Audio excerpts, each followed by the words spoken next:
Hey gorgeous, welcome to Happy Go Fabulous. I am so thrilled that you're here. This is our space where we get real about life, the good, the messy and all the juicy bits in between. Real talk, real life and a whole lot of delicious living.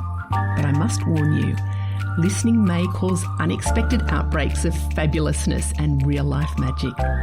Hi, I'm Catherine and I am so incredibly passionate about helping inspired, motivated, impact-driven, freedom-seeking people just like you to do the deep inner work to create those beautiful outer wonders in life.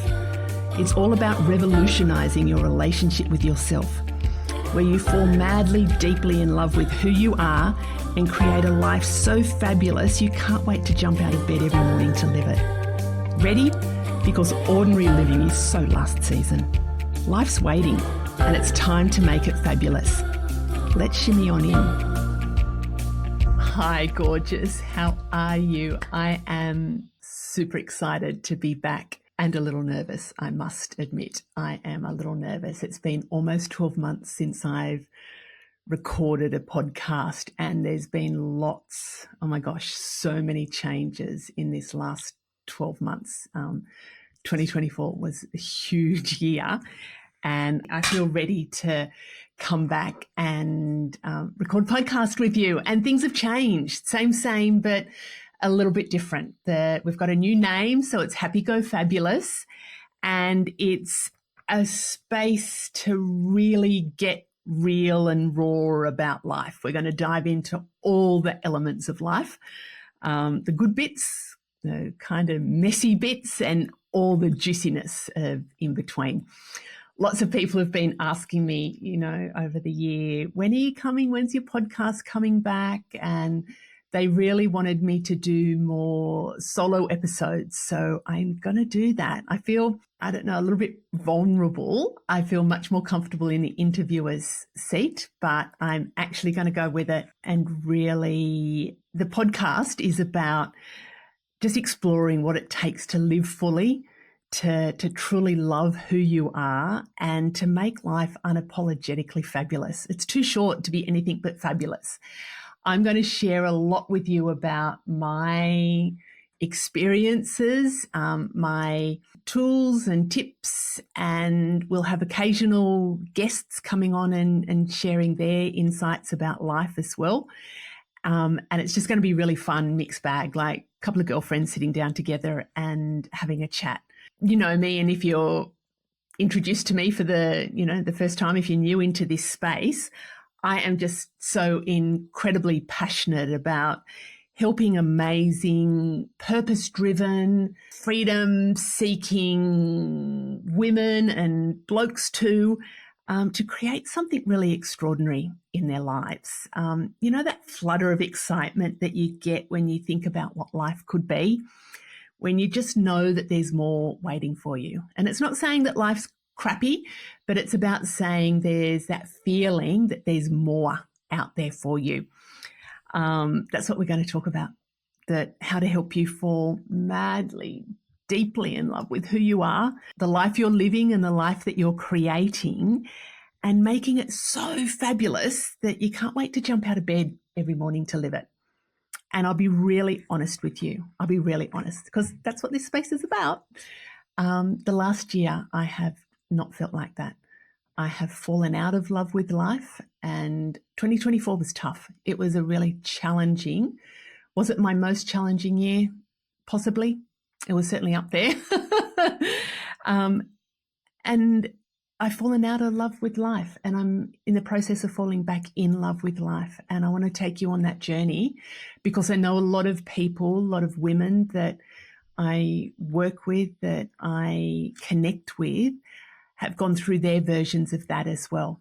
And it's also about that, just so we can live our most amazing, beautiful, fabulous lives. So we've got a new name, Happy Go Fabulous. I think that's pretty fabulous, because life's too short for it to be anything but fabulous. And years ago, I made a commitment to myself to be the very best version that I could be, and to live my most beautiful and fabulous life that I could. And for my life to be just that rich and beautifully abundant life. And I've worked really hard. I've been committed. Do you know what? I hesitate when I say I've worked really hard. I have worked really hard, but I've dedicated myself and my life to really being the best version that I can be, helping others to be the best versions that they can be, but just making life, creating life so it is really beautiful and abundant. And even though this last year has been challenging, there have been some gorgeous moments in there as well. And it's really about, there's been a whole pile of lessons for me.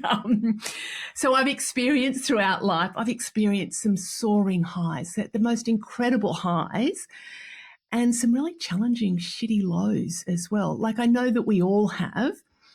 And I've got moments of clarity, lots of moments of clarity where everything just clicks into place. And now I really want to be able to share from my experiences. I think that's a gift that I have, that I'm able to share from my experiences and then help others who might be going through something similar, or that they can apply that to their own version. So there'll be lots of practical stuff in here as well. Sometimes it'll be obvious, maybe other times it might not be as obvious, but there'll be pearls of wisdom. I know that there will be pearls of wisdom because that's what people said about the Happiness Hive podcast, that I was able to say, and my guests, the right thing dropped at the right time for the people that needed to hear it. And it was different for everybody. So my goal is that those little pearls of wisdom will continue to drop where they need to drop. And the episodes, they are going to be real. They're going to be raw. They're going to be wonderfully intimate, like we're sitting down for a cuppa together or a glass of bubbles. And I'm going to share from my heart. I'm going to share my experiences, my many years, and I would say lifetimes of working in psychology, human behavior, and personal transformation. And I'm also going to weave in some spiritual insights and energy medicine and healing practices to give a holistic perspective on creating that big, beautiful, gorgeous life that you've been dreaming about. And like I said, there'll be practical tips with a treasure trove, I'm hoping, of wisdom sprinkled through it. I'm going to blend in some ancient traditions with modern science and just a big dollop of lived experience. And some of the episodes, they're going to be like deep and soulful. Others will be like really lighthearted and fun. I'm kind of predicting that there'll be lots of laughs. There'll probably be lots of tears as well. And most of all, it's about keeping it real. Because that's what I find. That's where the magic happens, is when we keep it real. So my goal through the podcast and just life generally is to help you live life to the fullest, but to live it authentically, like you do you. You've heard me say that before. You do you, live life your way, unapologetically. That bit's key. Live it your way, unapologetically. And also to be the most gorgeous and highest expression of who you can be. Like we'll have occasional guests. Every episode is my goal is for it to inspire and uplift, but also, like I said before, keeping it real as well. That to remind you of the magic that's within you. So life's waiting. Let's really make it fabulous. Let's absolutely make it fabulous. I will have topics that I will talk about. I think a lot of it will be kind of what's going on in life, and that will lead me to sharing some insights, because what I find is what's going on in my life is often going on in a lot of other people's lives as well. And that's where I get I feel comfortable to talk about what's going on for me, and then we'll just see where that goes. So I thought this first episode back, I'd just give you a bit of a catch up as to where I'm actually at in life and what's been going on, and kind of what some of my plans are. But spoiler alert, I'm really going with the flow with things at the moment. I'm in a very, very, very different energy than I was 12 months ago. Very different. So this time, 12 months ago, so in January 2024, the family and I kicked off our year with a trip to Bali. And it was amazing. I'm just thinking about it now. It's really beautiful to be able to go back to that space. It was just a beautiful, fun family holiday. We had, several years of challenges leading up to last year. And I was thinking that 2024 was going to be my fresh new start.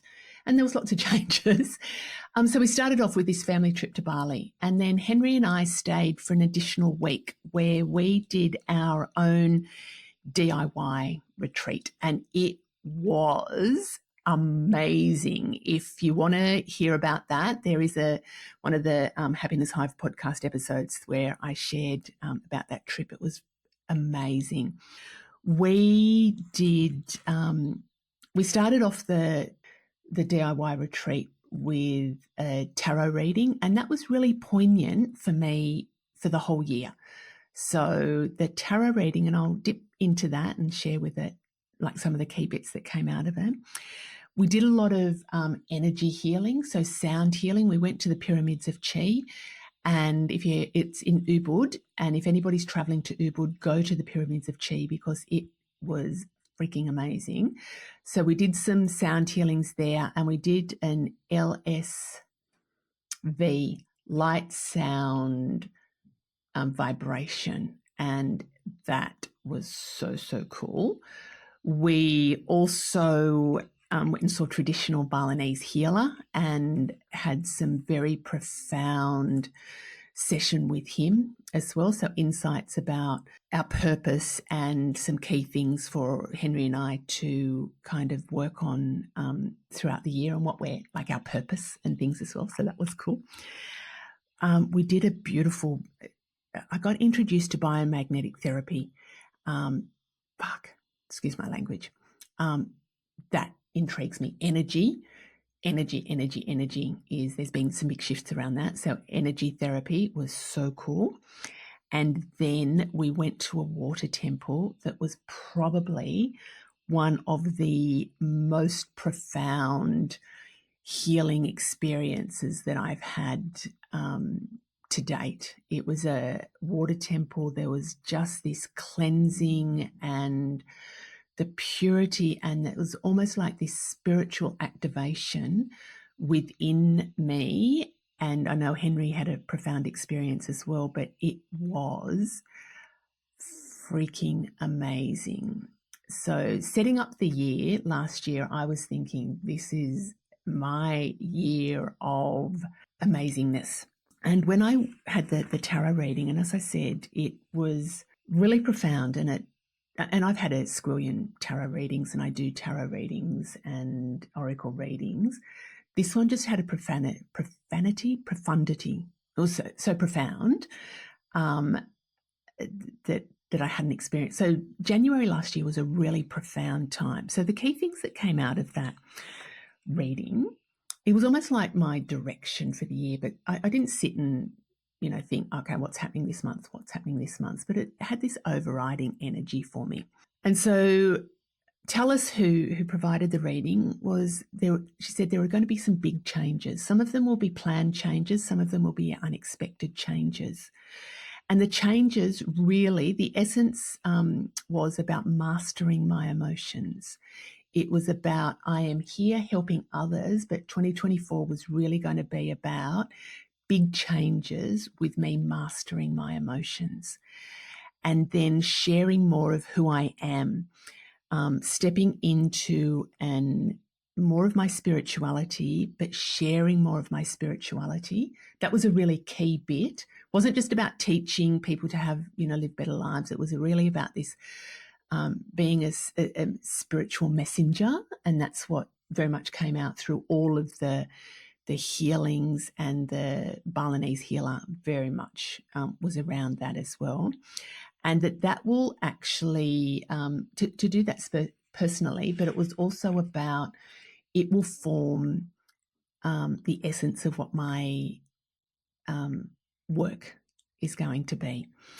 And that things are going to change. And I remember at the end of the year, because I had some plans about, moving to our seaside sanctuary, and I'll talk a little bit more about that.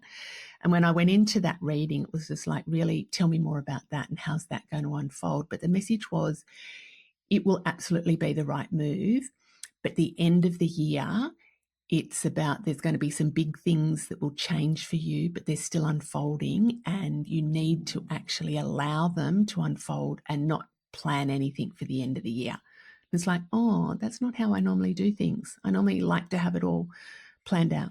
So anyway, this is how 2024 played out for me. So that was kind of an overarching coming into the year thinking, oh, big changes. And I knew that there were going to be big lifestyle changes, but there was some big changes that I was not prepared for. So we had our trip to Bali. And then when we came back from Bali, John and I started straight away to pack up our house and get ready to sell it so we could up and move to our huge, I would say probably 10 or 15-year dream of moving to the coast for a seaside, doing the seaside sea change thing. So we had initially thought that it would be the end of 2024 that we would be selling the house and then starting to make the move. When we were talking with our financial advisor, he said, why are you waiting till the end of the year? Why don't you sell early in the year? Then you'll be cash buyers. So if you sell your house, and you'll probably get a better deal, bigger bang for your buck when you move down the coast, because you'll be cash buyers and ready to go. And I'm just like, oh my God, like selling the house 12 months early. And then John and I sat with that and we came up with what we thought would be an ideal way to do it. So the ideal way to do it was going to be sell our house. And once we sold our house, we didn't want any bridging loans or anything like that. And we needed to sell the house to purchase a new one. So sell our house quickly in the beginning of the year. Then we'll go and give ourselves a couple of months to go and find a new house down the coast. Then John would take long service leave in the middle of the year. So he's a school teacher, and he's like, wouldn't it be great if I could take term 3 off? If it worked out in that, so that was from July through to the beginning of October. He said, wouldn't that be great if I could take long service leave? I could still commute back. We could sort of start moving into the property down the coast. I could go back to Canberra. I've still got corporate clients in Canberra. And then he would come back for term 4, which is October through to December. And then we would live here permanently. And it's just like, would that be beautiful if that all worked out that way? So we packed the house up, ready to put it on the market. We said, let's put it on the market in March, the beginning of March. So that gave us January and February to pack up a house of 25 years that we have lived in, with lots and lots and lots and lots of stuff that we've collected over 25 years, with kids and all the things that we still had from my dad when he passed away and John's mum when she passed away, and just stuff that collected. And that was hard. January was hard. I remember when we got back from this beautiful, amazing holiday into hard work. It was hot, and it brought up a whole lot of big emotions, like huge emotions, of decluttering. And because we hadn't bought anywhere, we didn't know where we were going to move to, we kind of packed stuff away. So putting the house on the market didn't have everything in it. We put some stuff into storage. So we had a gorgeous friend who had a shipping container on his property, and we just started. There was some stuff that we were able to chuck out straight away. We just went, we don't want this. But there was things just like, I'm not sure whether we're going to need this in the new place. Let's just keep it in case. So we had this shipping container all packed, and it was, that was hard. I remember there was lots of days of tears with that, because the boxing up, like the tears with, just the memory stuff, but physical. It was tiring. So we did that, and then we put the house on the market the beginning of March. Now we'd sold John's mum's house. I can't remember when it was. I think it was the end of it was the end of 2023. And we were expecting it to take a long day, and we sold it within 5 days. And it was just like, oh my God, that's amazing. Then we're going, oh, did we sell it too cheap? But we sold it quickly. And we also had an investment property that we were wanting to offload. We were ready to move it on, and it sold the first open house. So we put our residential home on the market, and Canberra was it was a bit of a tricky market. The agent was saying, yeah, I reckon you're going to get it. I think it's going to go really quick. It's in a really good location. There's, it's an older house, but it's got good solid bones, and there's a lot of people looking for property in your suburb. So I reckon it's going to go pretty quick. And we had the first open home, and he said, oh, not many people came through, and nobody was really like, they were saying it needs a lot of work and they're not prepared to. And this was on the back of interest rates, that there was no relief with interest rates and things. And he's like, oh, I was expecting we would have got an offer. He said, and Dumbo bloody real estate, he said, oh, I'm selling one around the corner, like in the next suburb over. He'd had heaps of, like, it's got lots and lots of offers and people are going crazy for it, but not for your house. And then I went into this spiral going, oh my God, we haven't sold it on the first day. Like, and just a bit of a silly thought around it. And then we had a couple of open homes, and he's like, yeah, I'm surprised there's not really any interest in it. And I'm starting to, I don't think spiral's the right word, but emotions, lots of huge emotions came up going, how come? I kind of had anticipated that we're going to sell it pretty quickly because the agent, number one, had said that. And I know you can never predict. But he was sort of saying, yeah, it'll go pretty quick.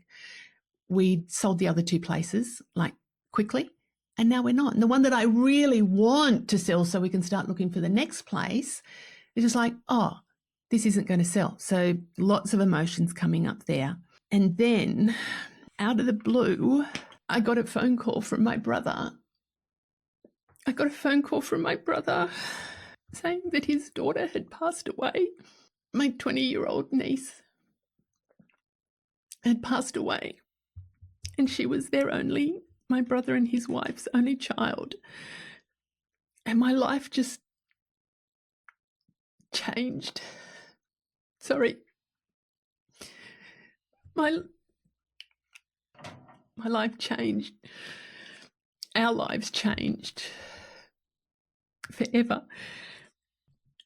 And I just, I'm not going to go into the details of that. I'll possibly do another episode around grief because it's I know it's not talked about enough. But I just dropped everything. Our family just dropped everything. And I had clients scheduled for that day, and I just said, I can't be there. I will be back in contact. And I just packed up, and my brother lives in Newcastle, which was a 5-hour drive from Canberra, and we just went to be with him and his wife and just held them in our arms and felt so incredibly helpless. And I don't even know what to say. I'd had this all rehearsed and I don't know what to say. But we were with them. It was just an unexpected tragedy. And it's, the grief of it is just, my heart just shattered into a million pieces and felt like it was never, ever going to heal again. And the sadness for a young woman entering is it the prime? I don't know if it's the prime, but with so much of her life to live, and the pain that my brother and his wife, I had my own grieving, but I just carried the pain, and that was something that I didn't know what to do with, that my own grief, but how do I felt there was this new feeling that I was experiencing was the physical pain that I felt for him and my sister-in-law, but mainly my brother. I could feel it in my body, and that empath, and I didn't know what to do with that. So I had a lot of counselling, and I've done a lot of my own work and healing around it. And I'll go into that more in other episodes, but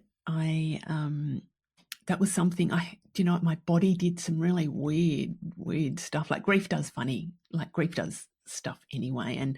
And for those of you who know me, know that my mum passed away when I was young. So there's the grief still in my system around her. And that just kind of, that opened up those, wounds as well. And I think there's lifetimes of grief that just got opened up, and this floodgate of, what do I even do with this? And my body, I had diarrhea. Like my body's way of coping was just diarrhea, and it was just the release. And I reckon that lasted for at least 6 months. I lost a lot of weight very quickly, and then that's finding its way back to me. But my body's way of coping, it just couldn't hang on to anything, and it was just this physical, emotional. And if you think back to the overarching experience for last year was about mastering my emotions. It's just like, holy, serious?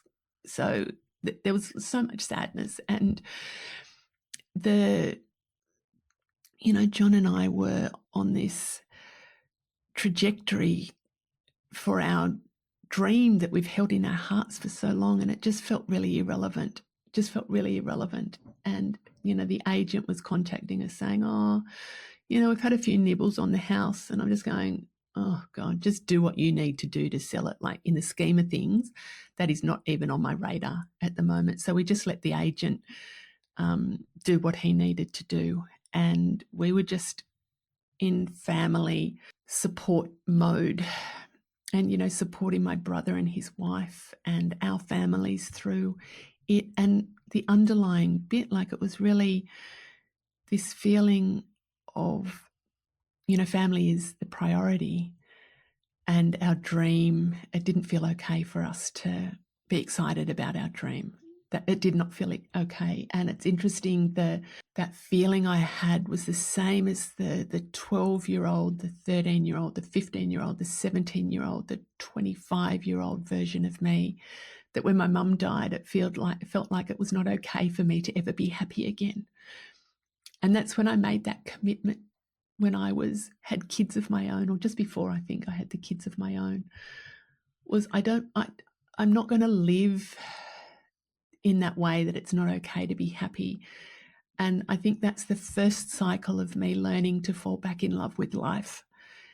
And I'm in the second cycle of that now, I'm learning to fall back in love with life.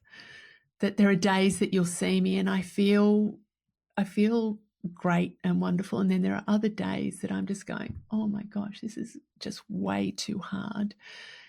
And it's not either or. It's about, it's okay to feel sadness and experience the grief, and also to be excited about this beautiful dream that we've had. And they're not exclusive. It's about, how do I do that together? And it's been hard. It's been really, really, really hard. So our move was just, so anyway, we did end up selling our house in Canberra, and it was 2 months. It took 2 months. So that's, in the scheme of things, not that long. It wasn't two days or 2 weeks that I was hoping for. But we did sell our house so that was March and April. So in May we sold our house, and we then, and before we had sold the house, we started to do a little bit of looking down the coast. I didn't want to get too invested in looking for somewhere before we had sold our home and had the finances to buy somewhere new. So we knew the location that we wanted to go, and I am going to do an episode around this where it's more detail, but we knew the location that we wanted to live in. And for those of you who are curious, it was around Maruya, in the Binji Congo Maringo area, which is just south of Maruya. And Maruya is on the south coast of New South Wales, and the next regional town is Bateman's Bay. So we moved from a city. Canberra has, I think, 500,000 population. So a relatively, country town size city, if that's a thing. Moruya has 8,000 people, and the little kind of area we live in, it's got a couple of hundred. So we're out on a property. So we sold our house, and we were looking around just to see what was on the market. And John said, "Do you want to come and have a look at some property?" And I'm like, I really don't, because I don't want to fall in love with somewhere and get invested in it if we haven't sold our place and then we haven't got the money to buy the thing that I've fallen in love with. And he said, there's one property on, in the exact location. He said it's for the, really good price. How about we just go and look at it and get a sense of what we're getting for our money down in the area? And he showed me a photo of it. And I'm just like, yeah, all right, because that does not look like anywhere that I would want to live. And we went there and had a look at the property, and I'm just like, oh my God, it was gorgeous. It was absolutely gorgeous. And I'm walking around and I'm going, oh, I can see us living here. It was way too small and it needed renovating, but I'm like, the property, I could see us living here. I can see that when we have grandkids that they can come out to the property. I don't have grandkids. And just an aside, if my kids are listening, can you hurry up and have grandkids? Because I would really love that. But we could see ourselves there, and we were saying all this stuff, and the agent was sort of listening. And it was interesting because when we were selling our house, our agent was giving us insight into, he could kind of sense when somebody's a potential buyer because they're starting to talk about seeing themselves living there. And here we are down at this place that we go to, like, nah, we're not going to. And we're going, oh, actually, we could see ourselves living here. And I just said to John, I can't do this until we sell our property. I said, I'm just a nervous wreck at the moment. I cannot hold that I cannot hold that with me. And so we just kind of went, no, we're not going to look at any more properties until we've sold our house. So anyway, we sold our house, and then we started looking for properties. And when we were in that early stages, we looked at some places and they just were not what we were interested in. And John and I had a criteria about what we wanted, and there was properties there going, we could tell from the location, go, nah. And there was a few going, oh, actually, they're not too bad. They didn't really meet our criteria. And then we'd heard, my daughter lives not far from where we're living now, and I'll talk about, just coincidentally, she just happens to be in the same area. And then her neighbour was saying, oh, there's a property coming up on the market. It was on the market before, didn't sell. I think they're going to sell privately. And we're just like, oh, yeah, we're not ready yet.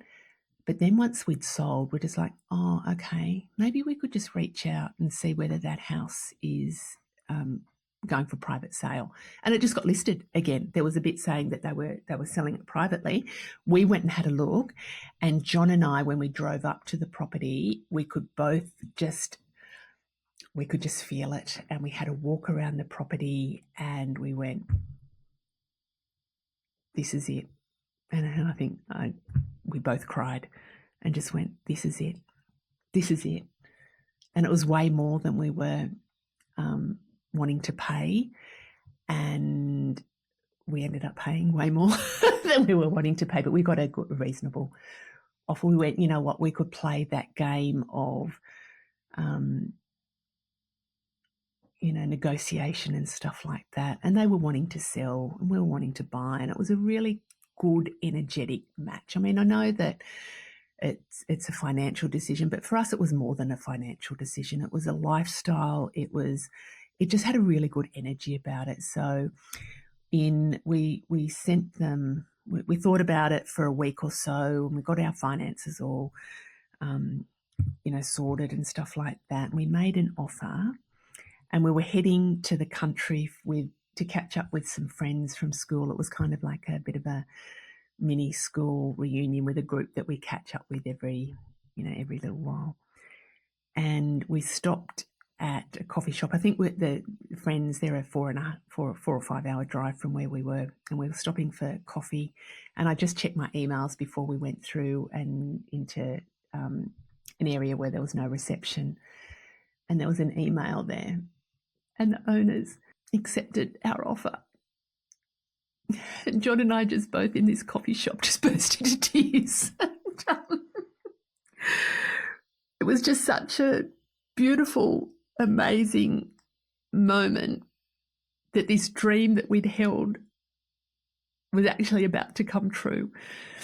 And it was so incredibly emotional. And the friends that we were going to visit, it was tricky because they were going through some really tough stuff in their family, and the potential of losing everything. And I said to John, let's not say anything to them.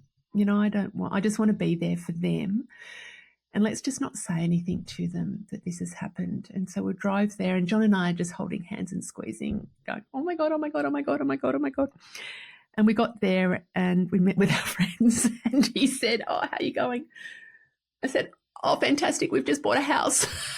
And so, and he was just, all of our friends were just so incredibly, beautifully supportive, and as we are of them. So we rallied around and celebrated and cried, and a whole lot of stuff there. So,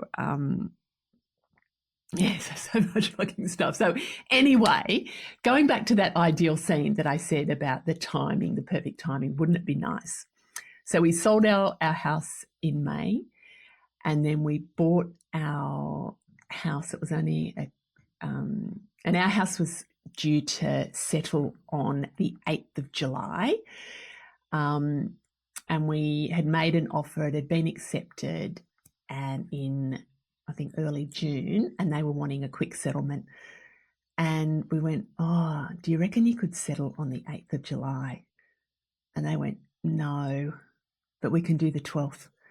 And that was 4 days later. And we, there were so many other bits. I'll share it more in another episode with you. But so we settled on our property in Canberra on the 8th of July.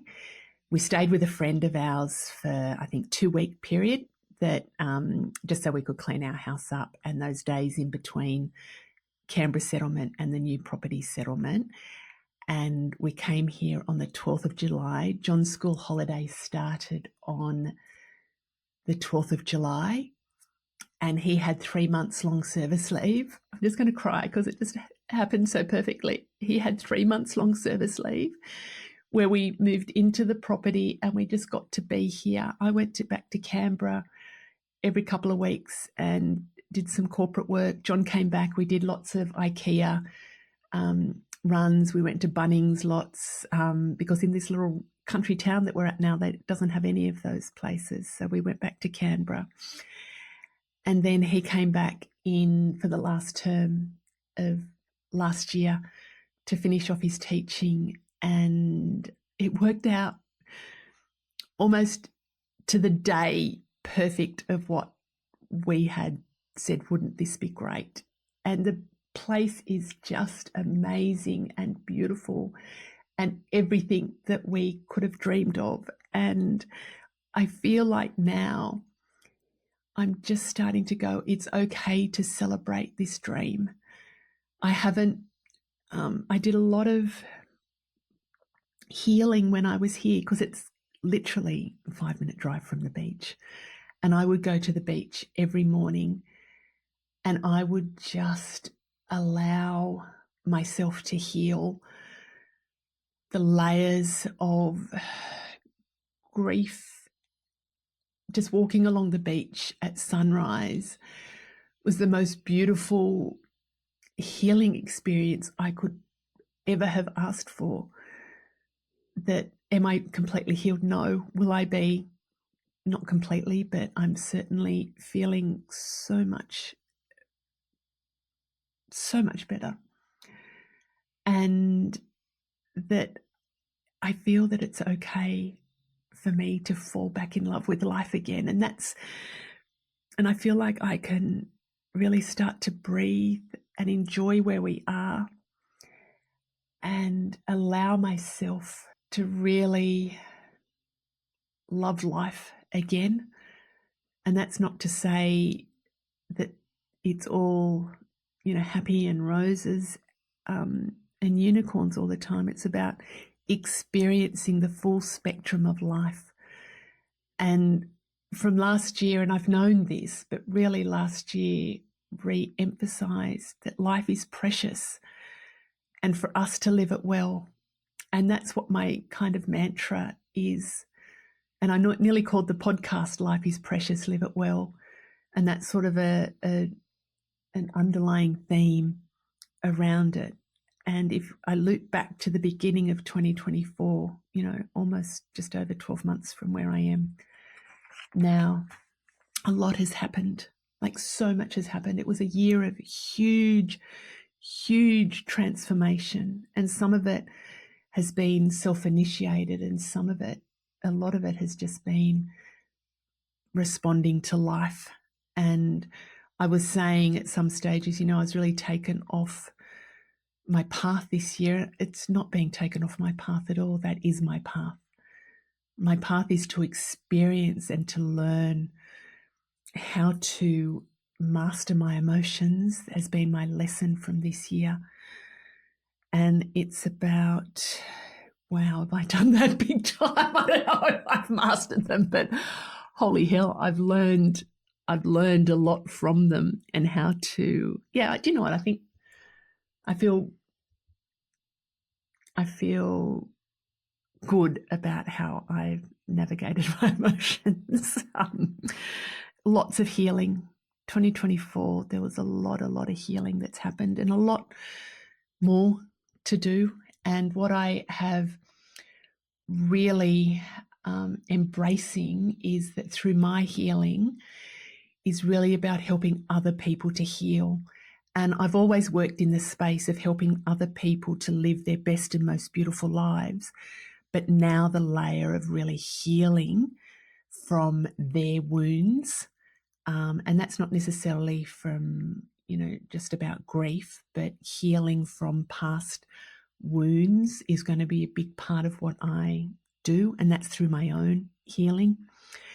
And life is still unfolding for me, but it's very much about continuing my own journey, and very much about that spiritual journey, my spiritual evolution, and really helping others around that spiritual journey, and sharing much more about that with other people, sharing much more about my experiences. And when I remember that tarot reading I had last year in Bali, because I had it in my head, I'll be moving to the coast, I'll be, running retreats, I'll be doing holistic coaching, I'll kind of be transitioning from my executive coaching, I'll be running workshops and events. And she had said to me, it will unfold. There are so many options for you, but it will still continue to unfold at the end of 2024. Don't plan anything, allow it to unfold. It's going to be different than what you think. And I had that in the back of my mind. And in all honesty, the last 6 months of living here, it's been healing for me. I haven't made any plans. I've still been working with my corporate clients, and I'm still doing that this year as well. That's still a transition phase. But the work here at the coast is unfolding. But I know, and Talis had said this too, that spirituality will really inform the work that I'm going to be doing. I don't know. Do you know what I knew? Do I know? I don't know exactly. No, I don't know exactly. But my focus for this year is to surrender and flow, which means it's not about controlling. It's not about resisting. It's not about, I'm trusting those inner murmurings that are really, oh my God, so powerful down here. It's like this part of me has just been amplified, this connection that I have with divine guidance. Holy. It's on, it's just amazing. So there's going to be more of that. And the podcast is much more about me sharing just different elements of life. And as I said, there are some topics that I kind of know what I'll be talking about, and then others I'm just going to let unfold as well. It's not that I'm going to ramble, although have I rambled? Hopefully I haven't rambled. So some of the stuff coming up for 2025 for me, there is going to be much more of that emphasis on energy. Oh, and that's one of the things that Tallis said as well. Oh, gosh. I had another reading with her only a couple of weeks ago. So for this year, and she had said that this year is about big transformation. As though bloody 2024 wasn't about transformation, but she said this is about big transformation, and it's integrating my healing that's happened from last year and the changes from last year. It's about integrating those, and it's really about bringing cycles to completion, ready for new beginnings and fresh energy. And 2025 is a 9-year in numerology, which is about the end of cycles. It's about bringing things to completion. And so it's really interesting that that's kind of what's going to happen with me organically anyway. Tallis also said I'm going to be stepping into my fire energy, everybody. Whoop, whoop, whoop. I'm Aries, which I kind of have fire energy anyway, but fire is all about passion and creation and transformation. And Tallis had said I'm going to be working much more with energy and a focus on healing and doing that inner work, which is kind of what I was doing anyway, but much more of a focus on the healing elements to help people to clear their energy so then they can make the changes that they want in life. So I'm excited about that, and I'm super excited about that. And I've got some really cool programs that kind of are just, they're getting ready to be birthed. They're getting ready to be birthed, and it's about getting to know really who you are at your core and working with your own energy. There's one program, it's still in the gestation stage, but I'm thinking maybe it's probably a March release, I would say, March, April, but it's about working with your energy. Oh my God, so cool. And I'm also studying sound. I've got a sound practitioner program that I'm studying about frequency and vibrations and the power of sound in healing, and transformation as well. So that is really super cool. There was something else I was just going to share there. Oh, and it's about really what the essence of what I'll be doing is that bridge between spirituality, the ancient wisdom, and the modern day application of it, and using and blending it with science, because I'm super intrigued by science as well. So it's about being the bridge between the two. And that just, oh my God, that lights me up so much. That really lights me up. And there's a container that will be coming in the next couple of months that is about exploring your that bridge, the spirituality, and how we integrate it into everyday living. And being a 9-year, there is going to be so much more about that. You'll see a lot of other people doing it as well. That it's about that integration, and that makes me feel very, very good. So some of the offerings I've had, and if you haven't, I guess I'm nearly ready to wind up. I know this has probably been a little bit longer than I was anticipating, but that's, I was going to say I'll try and keep them shorter. The episodes, we'll see where they go. But some of the offerings that I've got at the moment, I'm still doing my one-on-one coaching. It's holistic coaching. It's not just the business strategy or life strategy. It's whole of life. And I do some really gorgeous sessions called the Soul Whispers sessions. They're very intuitively guided. So you have a question, an area where you're wanting to tap more into your inner knowing and your inner wisdom, and I help you access that through my spiritual team, my guidance team. That's beautiful and very, very cool. And one of the things that I'm doing, which I have not announced anywhere other than with a few friends, but doing Akashic Records readings. And the Akashic Records are around the book of life. So information about all of us in the world, the planet, our past, our present, and our potential future. So I'm a conduit between the Akashic record keepers, and it's like having a personal conversation with the universe just about you. And I'm doing those sessions, and they're all on the website. You can go to the happiness-hive.com website, and information is there on the website how you can access those.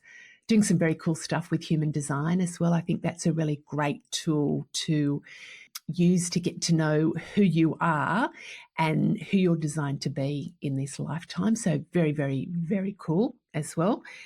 And really, there'll be some stuff around the sound healings later, and the energy healing around that as well. But do you know what? It just feels really good to be back here in this space with you.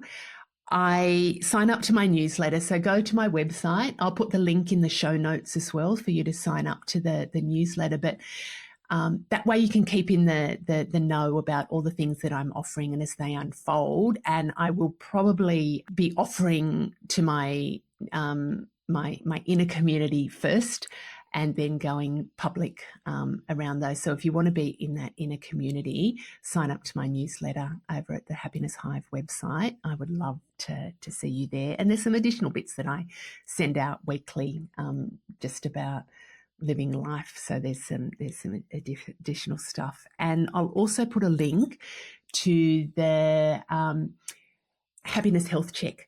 That there's a little free resource that I've got that you can just do a self-assessment in different areas of life and how fulfilled you feel in those areas.